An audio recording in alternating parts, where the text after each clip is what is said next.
na wag naman tayong maging mapanghusga. Kung minsan, kahit yung mga trabahong hindi marangal, pinapasok yan ng tao dahil sa pangangailangan. Kumakapit sa patalim, sabi nga sa Tagalog, para lang merong mailagay sa hapagkainan. Kaya ang hamon naman sa atin ay ito, sana matulungan natin ang mga kapatid na nasadlak sa mga trabahong hindi marangal at sila ay mabigyan natin ng trabahong marangal nang sa gayon, hindi lang may makain sila sa araw-araw, kundi may maipagmalaki naman silang hanap buhay sa kanilang mga mahal sa buhay at sa ibang tao. At higit sa lahat ay totoong maparangalan nila ang Diyos dahil ang kanilang trabaho ay marangal at malayo sa kasalanan.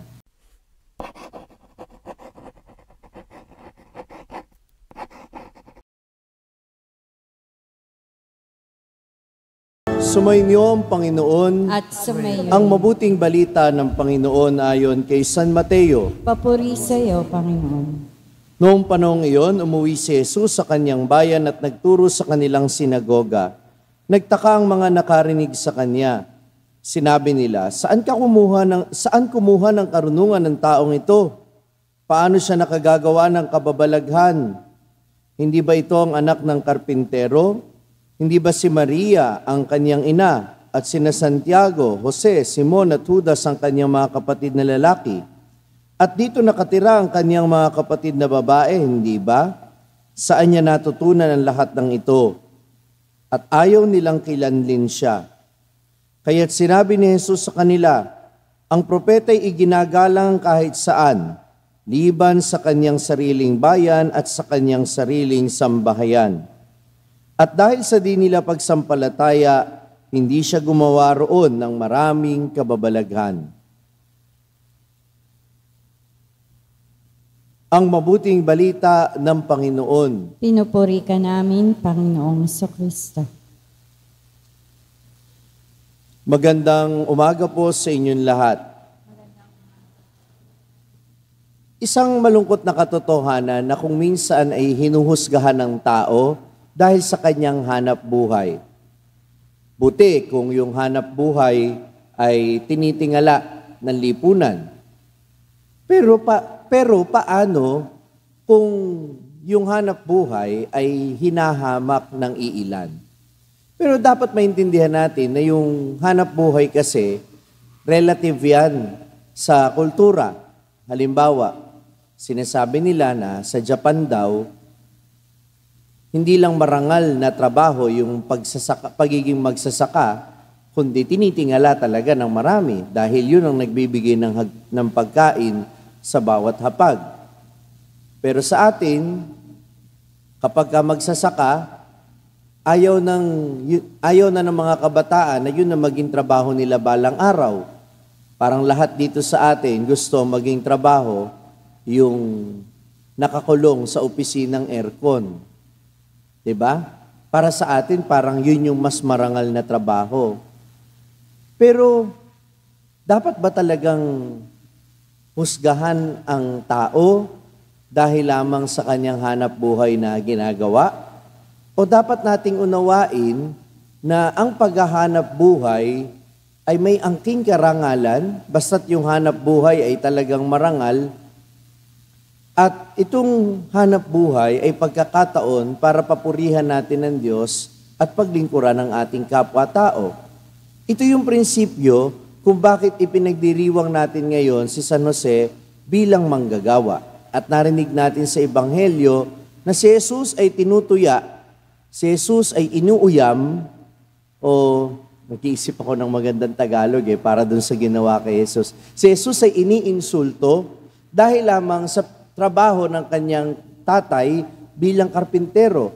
Na para bang dahil si Jesus ay dahil si Jesus ay anak ng karpintero, hindi sila makapaniwala na si Jesus ay may karunungan ng isang guro. Dahil para sa kanila, ang dapat na alam lang ni Jesus ay humawak ng martilyo at ng pako at hindi yung mangaral ng salita ng Diyos. Dahil like father, like son, di ba? May ganong kasabihan. Kaya, ipinapaalala sa atin sa araw na ito na yung dignidad ng trabaho ni San Jose ay dignidad ng trabaho ng bawat isa sa atin. Na hindi dapat husgahan tayo o yung mga anak natin dahil lamang sa trabahong ginagawa natin. Dahil sa totoo lang, anuman ang trabahong ginagawa natin, yan ay may angking karunungan at may dahilan ng Diyos kung bakit tayo nandyan. Una, para parangalan ang Diyos. Narinig natin sa unang pagbasa na narinig natin ngayon, anuman ang inyong ginagawa, gawin ninyo ng magaan sa kalooban, na waring hindi sa tao kayo naglilingkod, kundi sa Panginoon. Tandaan ninyo na kapag nagtatrabaho tayo, ginagamit natin ng maayos yung ibinigay ng Diyos sa atin. Yung lakas, yung kakayanan, yung talino. Lahat ng ito, di ba, ginagamit natin kapag tayo nagtatrabaho? Kapag nagtatrabaho ka, hindi nakatunganga ka lang. Kapag nagtatrabaho ka, kahit papaano, binibigyang hustisya mo yung ipinagkaloob sa iyo ng Diyos na buhay at kakayanan. Di ba kahit kayo din naman, napararangalan kayo at nagiging masaya kayo kapag nakita ninyo na yung regalo ninyo sa isang tao, ginagamit niya? Di ba? Ano mas gusto ninyo? Yung regalo ninyo sa isang tao, ginagamit, o nakatambak lang, o itinatapon lang? Ano mas gusto niyo pag binagbigay kayo ng regalo? Ginagamit o ibinabaliwala? Yun naman pala. Kaya yung pagtatrabaho, nagpaparangal sa Diyos, kasi yung regalo niyang buhay sa'yo, lakas, panahon, ginagamit mo.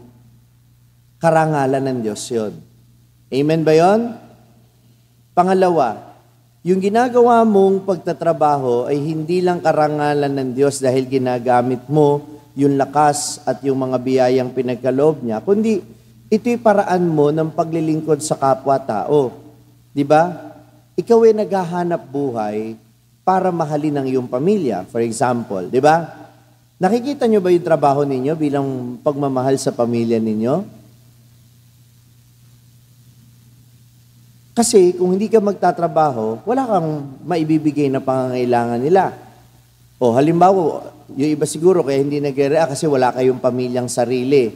'Di ba? Kung wala man kayo tinutulungang magulang o mga kapatid, yung mga kasama ninyo sa trabaho, pag nagtatrabaho ka ng maayos, nagiging magaan ang buhay ng mga katrabaho mo. Amen? Kung tamad ka, pabuhat ka, pabigat ka sa pinagtatrabahuhan mo, 'di ba? Isa kang malaking sumpa sa mga katrabaho mo. Pero kung ikaw nagtatrabaho ka ng mabuti, di ba? Pinaglilingkuran mo, minamahal mo ang mga katrabaho mo. Amen? At hindi lang yon, pag nagtatrabaho ka ng maayos at masaya ka sa trabahong ginagawa mo, naglilingkod ka at nagiging magaan ang buhay ng mga kliyente ng pinagtatrabahuhan mo at maging yung mga amo mo sa trabaho mo. Amen? Hindi yung parang umaga't gabi ka, puntahan sa opisina mo sungit-sungit mo. Ang init-init na nga, lagi pang mainit ang ulo mo. Diba? Nagiging perwisyo ka sa buhay ng ibang tao. Kaya yung paggawa yung pagtatrabaho ng maayos, ng mabuti at ng maligaya ang iyong puso, hindi lang tulong yan para meron kang makain araw-araw at hindi lang yan din tulong sa pamilya mo. Tulong din yan sa ibang tao na nakikinabang dahil sa trabahong ginagawa mo. Kaya minamahal ko mga kapatid, sa araw na ito, ipagdasal natin ipagpasalamat natin sa Diyos yung biyaya ng hanap buhay kung mayroon na tayong hanap buhay. Yan man ay negosyo, yan man ay pagiging empleyado, ano man yung trabahong ginagawa mo. Biyaya ng Diyos yan at palagi mong tandaan, yan ay pamamaraan ng pagpupuri sa Panginoon at yan ay pamamaraan ng pagmamahal at paglilingkod sa kapwa-tao. At pangalawa, ipagdasal natin yung mga tao na hanggang ngayon ay wala pang hanap buhay. Alam niyo, swerte kayo kung may hanap buhay kayo. Kasi maraming mga tao, may kakayanan naman pero walang oportunidad. Pero pangatlo, ipagdasal din natin yung mga tao na tamad lang. Yung ayaw talagang magtrabaho for some reasons. Maaring hindi pa nila kilala ang kanilang sarili, kung ano ang kanilang trabahong pwedeng gawin. Maaring may nangyari sa kanilang nakaraan na siyang dahilan kung bakit parang ayaw na nilang magtrabaho. Meron kasing ganun eh. Pagdasal natin na sana ay magkaroon din sila ng lakas ng loob. Sana ay maisip nila na mahalaga at may dangal ang pagtatrabaho. At sana mabuksan ang kanyang isip at ang kanyang puso na gamitin kung ano man yung pinagkaloob sa kanila para paglingkuran ng kapwa-tao, mahalin ang kanilang pamilya sa pamamagitan ng trabaho, at gayon din naman ay parangalan ng Diyos sa pamamagitan ng trabaho. At panghuli, ipagdasal natin sa misang ito na huwag naman tayong maging mapanghusga. Kung minsan, kahit yung mga trabahong hindi marangal, pinapasok yan ng tao dahil sa pangangailangan. Kumakapit sa patalim, sabi nga sa Tagalog, para lang merong mailagay sa hapagkainan.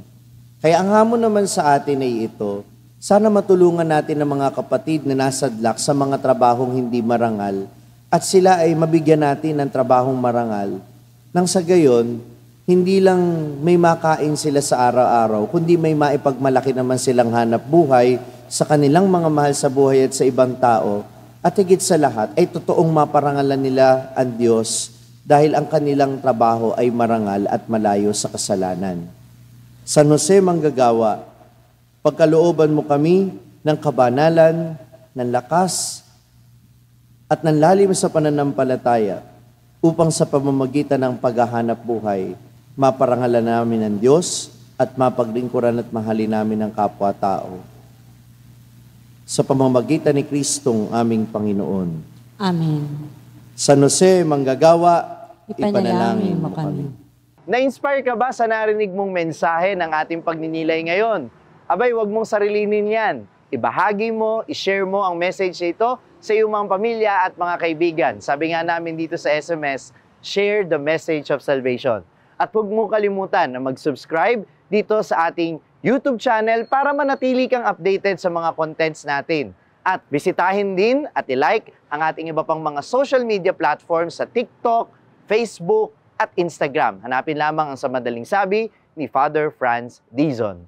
Mapapakinggan din po ninyo ang araw-araw kong pagninilay sa #1 Catholic meditation app sa mundo na ginagamit na ngayon ng 2 milyon mahigit na mga Pilipino sa buong mundo. Ito ang Hallow app.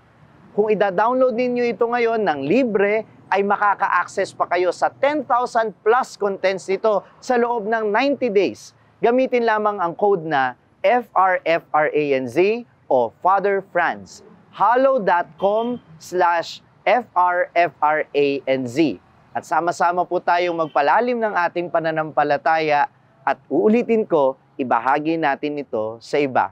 Muli, ako po si Father Franz Dizon at ito po ang Sa Madaling Sabi, sharing the message of salvation.